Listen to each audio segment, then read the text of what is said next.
Welcome back to Unique Adolescent Minds Unlocked. Today, we're tackling an issue that is a growing concern in every school district: adolescent substance use. These challenges rarely exist in isolation. They significantly impact a student's mental health, academic performance, and future trajectory. Here on the podcast, our goal is to empower the entire ecosystem of adolescent support, including school counselors, teachers, school social workers, administration, and parents. We hope to give you the tools to proactively identify and properly support students struggling with complex mental health and behavioral challenges related to substance use. This episode would be invaluable to that effort. We're going to be discussing the early warning signs of substance use, the connection to other mental health disorders, and what a compassionate and effective school response truly looks like. To guide us through this intricate landscape, we are thrilled to welcome Dr. David Goldston, a highly respected child and family clinical psychologist with many years of experience in treating mental health in adolescents and consulting with educational institutions across the state. Dr. Goldston's expertise is exactly what we need to illuminate the crucial topic for our schools. Dr. Goldston, thank you so much for joining us today. Let's dive in. Yeah, thank you. You first start by introducing yourself and telling us a little bit more about you. Sure. I am, I'm a professor here at Duke in the Departments of Psychiatry and in the Department of Psychology. I've been here for about 22 years. Of particular relevance to this topic, I'm the director of our adolescent and young adult substance use treatment program here at Duke. And so I've been in that capacity for probably 7 or 8 years or so. Thank you. And once again, thank you for coming out today. I think Durham's area, this area is really going to appreciate the insight that you have to gather on substance use and how we can actually intervene and help others. So, Dr. Golston, the substance landscape for adolescents in the Triangle area, including Raleigh, Durham, Cary, is fundamentally different and more dangerous than what it was even years ago, a few years ago. From your perspective as a child and family psychologist, what are the most common or trending substances that adolescents are misusing today? Well, I would say that I think some of the most common substances are the ones that have been the most common for years, and they're alcohol and cannabis products. Now, cannabis has changed because it's a different cannabis than they had in high school when I was going to school. It's can be 75 or 100 times stronger, so it's a qualitatively different kind of substance than people were smoking when I was high school age. But cannabis products and the various forms of cannabis derivatives is definitely something new.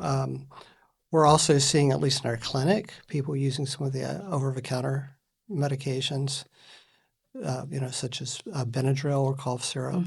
And, occasionally we'll have people that are using even the Percocets, or they might call them fake Percocet, but fentanyl, which is actually a good bit stronger than other opiates. And so we'll have people that have started to use that as well. And sometimes they don't even know, because sometimes they'll end up in the emergency department thinking they had been using another drug and it was kind of laced with fentanyl. Yeah, absolutely. That has been an uptake a lot about the overprescription drugs. What they think it can be opioids or something else, but it's heavily laced with fentanyl. Um, what would you say to youth, ideally, that's looking for these prescription drugs and it's not what they think that is? How can we deter them from doing that? Well, that's a good question, because I think we just have to provide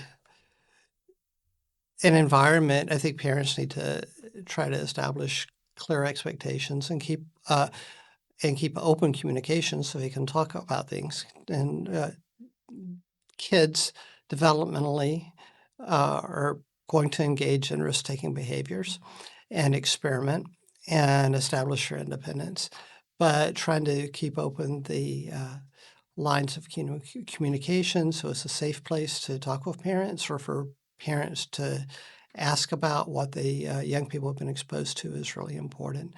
Um, again, having really clear expectations.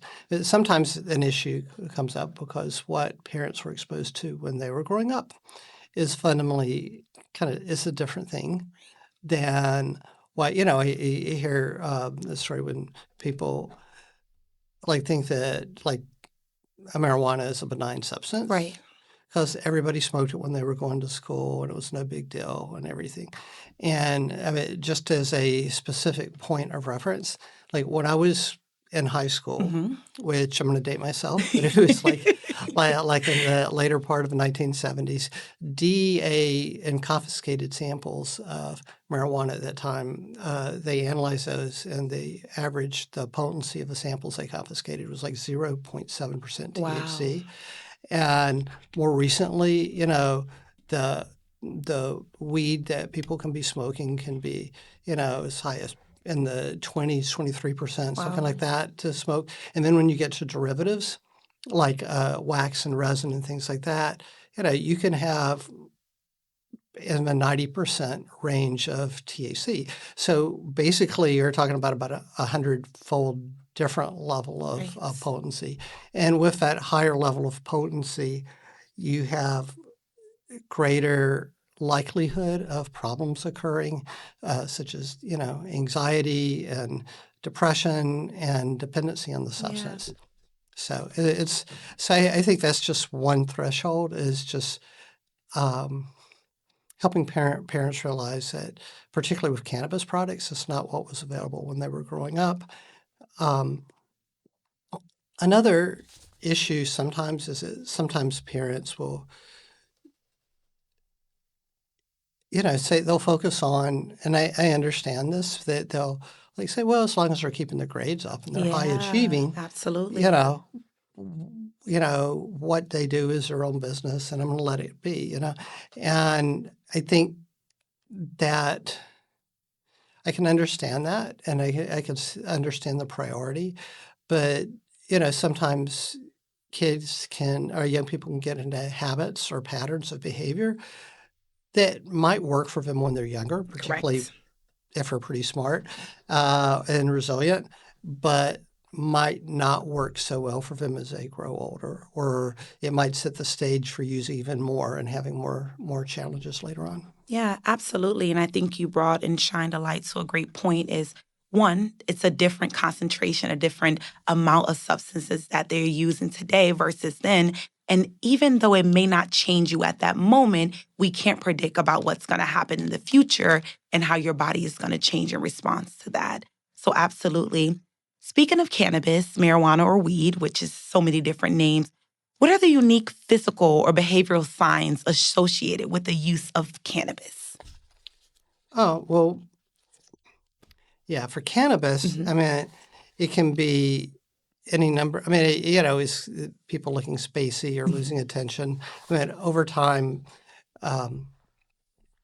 people that are using cannabis tend to start to lose interest in some of their usual activities or motivation um, uh, to do anything except mainly get high. But obviously the smell and bloodshot eyes, finding paraphernalia, increased appetite, all of those type of things are important signs. Finding unusual substances in their drawers when you're cleaning up, things like that. But those are kind of the typical kind of symptoms. Also things like just looking at the changes for any substances, changes in peer groups or in people's relationship with their parents, changes in their sleep patterns, worsening mood, any of those type of things, more secretiveness. Yeah, absolutely. We talked a lot about cannabis and then even dabbled on like opioids or prescription pills and alcohol. I want us to turn a little bit towards vaping Because I know in the triangle alone, there's like 1/5 of high school students that are vaping now, or using some type of vapor product, significantly higher than the national average around here versus other areas. What do you think, or what do you believe are some of the primary psychological drivers that's causing youth to want to vape or making it seem so interesting? Well, are we talking about, first of all, are you talking about vaping cannabis products or are you talking about vaping nicotine? Like vaping nicotine. Okay. The, I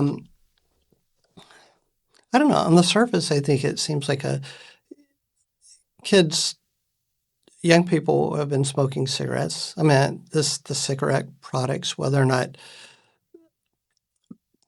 the people that sell these admit to this or not, has come out in court proceedings that they were actually marketing, focusing some of their marketing on young people. Mm-hmm.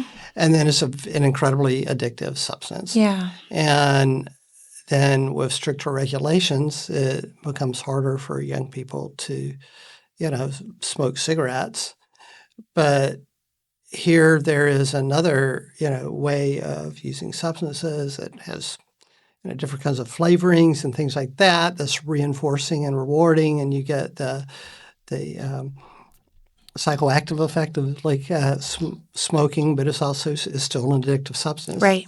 And some people use this to in the same way that you use a lot of substance. I mean, you may use it because it makes you feel good, but then you have an urge to continue using it. You start to become like you feel you need to use it, Right. and it becomes a habit sooner than you might expect. Yeah. And then what you talked about is like the different flavors, whether it's grape, watermelon, mango.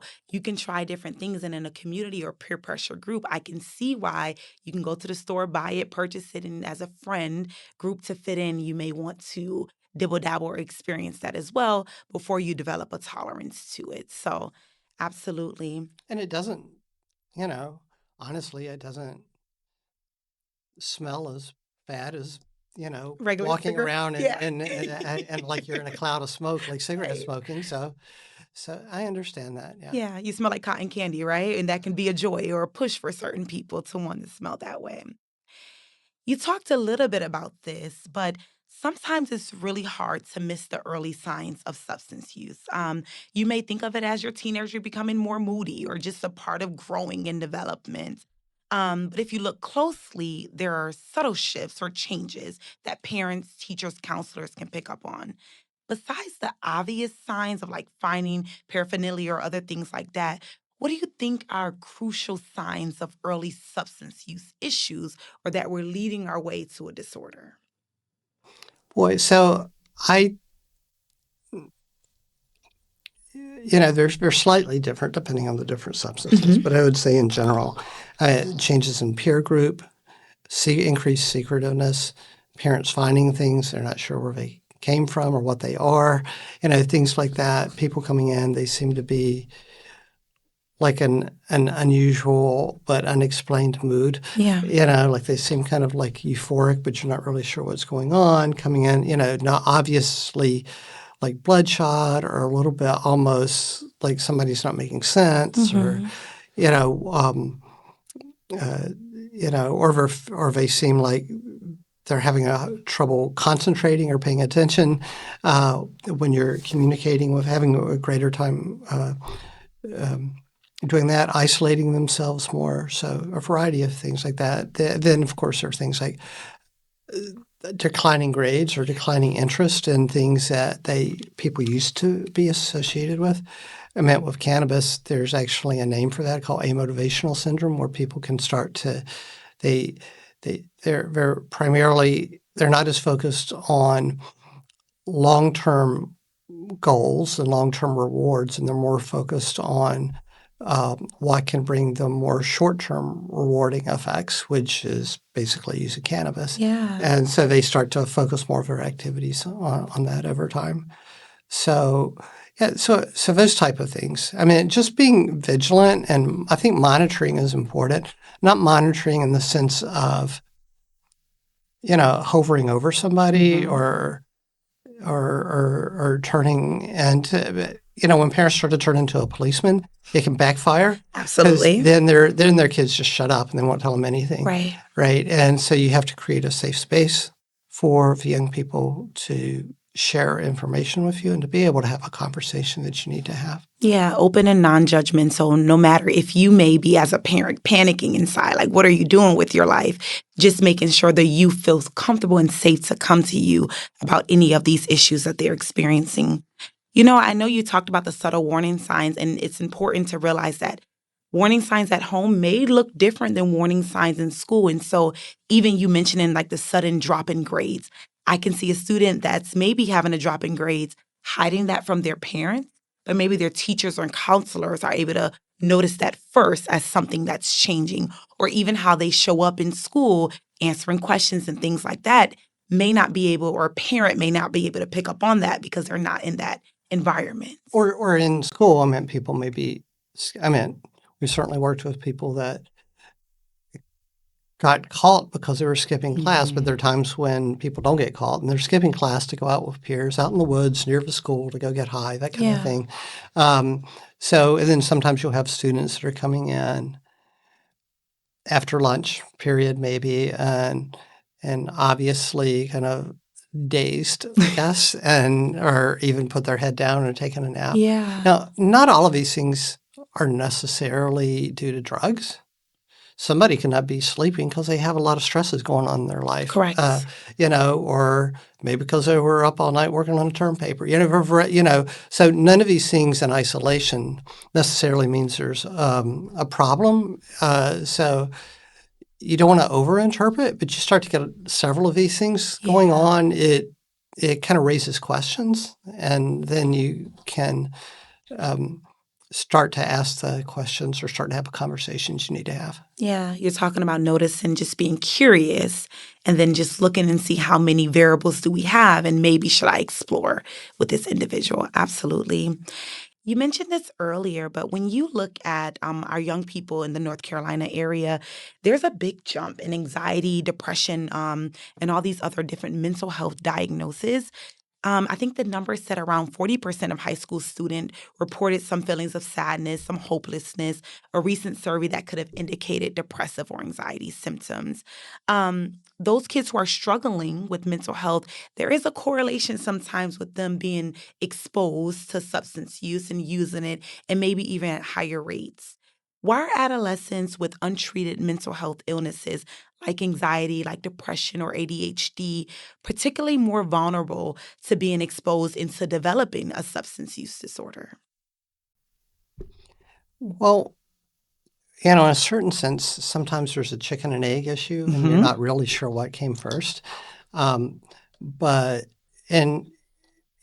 are, sometimes, let's give you an example. Yeah. There may be a young person that feels kind of more on the periphery of their peer group. They're not within the in groups or whatever. They're not, and all of a sudden they start using, and then all of a sudden they find they have a whole group of people they're hanging out with because people that are using tend to hang out together, and then they get high. Yeah.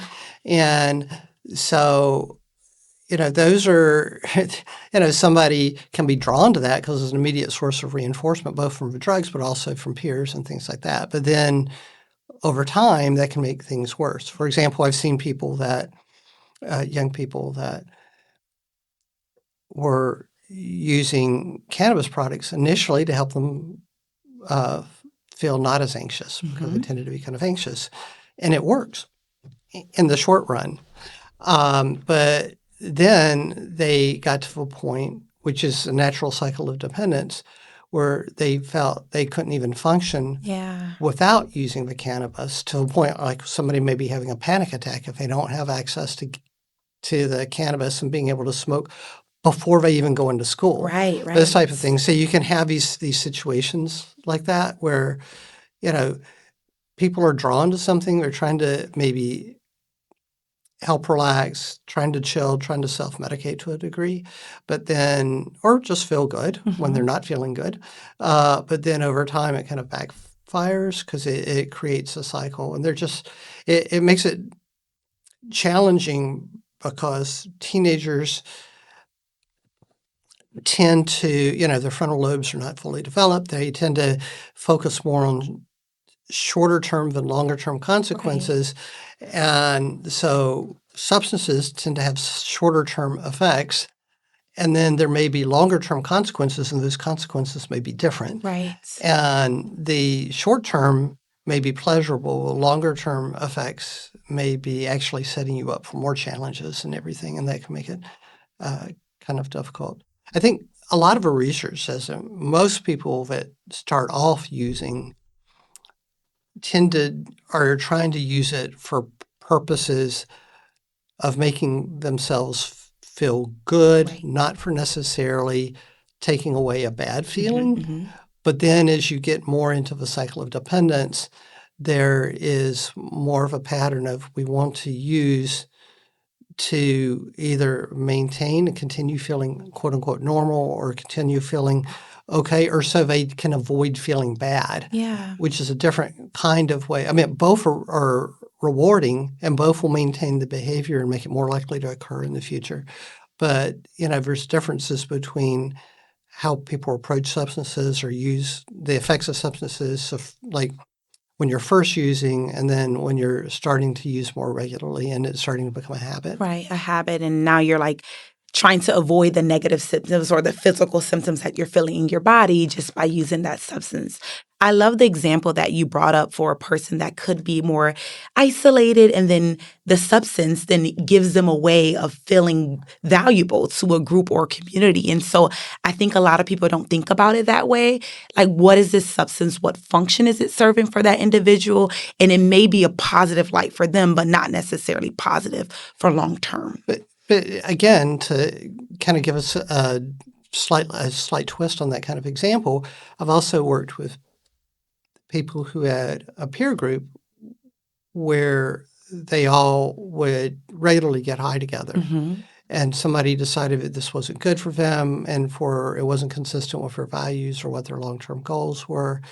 And they wanted to break away from that. And when they finally got to the point of doing that, they realized that this group of people that he had identified as friends previously, he actually didn't have that much in common with them, other than the fact that they all like to get high together, right? And so he started to think about let's broadening out our peer group and trying to find people that maybe are more consistent with our interests and our values and have more in common than just getting high together. Yeah.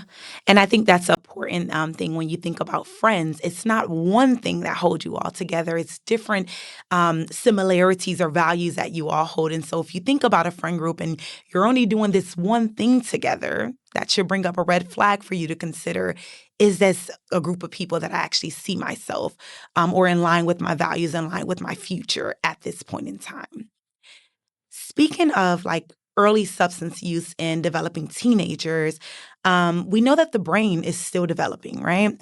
And so when we talk about substance use and they can have a lack of good judgment at that time, it's about actual like physical differences in brain architecture. So let's talk about the science. From a neurobiological perspective, why is substance use, especially early on, so much riskier for a still developing brain in our adolescents population?